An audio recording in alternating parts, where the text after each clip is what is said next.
మకర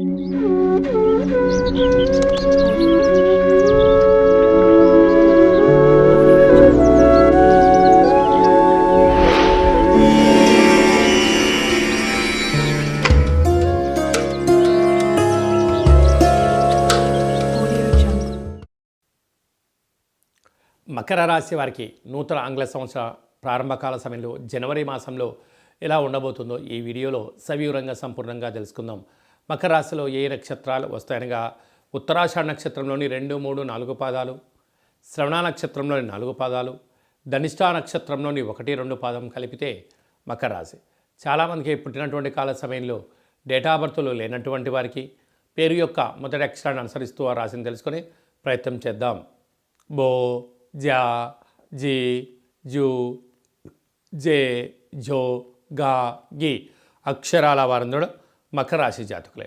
మకర రాశి యొక్క అధిపతి శని భగవానుడు.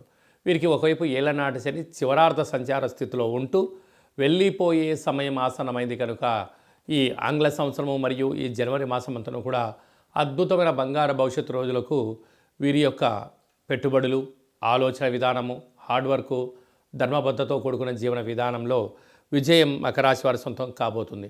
రెండవ స్థానంలో శుక్రుడు శని సంచార స్థితి ఉండడం వలన పెట్టుబడులు, ఆకర్షణ, క్రయ విక్రయాలు, బంగారు ఆభరణాలు అదృష్టానికి వీరే కేంద్ర బిందువులు కాబోతారు.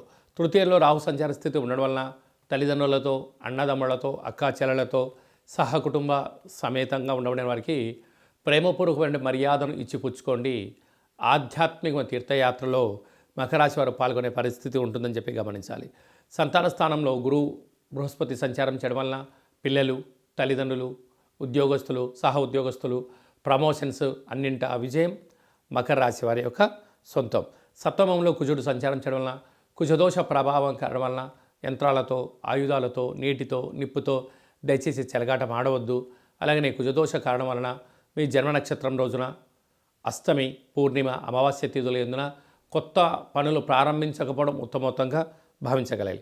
భాగ్యస్థానంలో కేతు సంచారం చేయడం వల్ల దూరచూపు, ప్రయాణాలు, పెట్టుబడులు, ప్రేమ, వివాహ కార్యక్రమాలంతా కూడా అన్నింటా విజయం. ఈ వీడియో మీరు చూస్తున్నారు అన్నట్లయితే కాళభైరవ స్వామికి ఆశీస్సులు మీ పైన పుష్కలంగా ఉన్నాయని చెప్పి గమనించాలి. ఇకపై నుంచైనా మీరు కాళభైరవ స్వామి స్మరణ, ధ్యానము, ఏకాగ్రత, దీపము, ముడుపు కట్టే సమయం ఆసన్నమైందని చెప్పి గుర్తుపెట్టుకోగలగాలి. కలియుగ కాలంలో నరదృష్టిని, శత్రు ప్రభావాలను, యంత్ర, మంత్ర, తంత్ర, తాంత్రికపరమైన దోషాలను తొలగించే ఏకైక భగవంతుడే కాళభైరవ స్వామివారు. కనుక కాళభైరవ స్వామి స్మరణ చేసే సమయం ఆసన్నమైందని చెప్పి గుర్తుపెట్టుకోగలగాలి.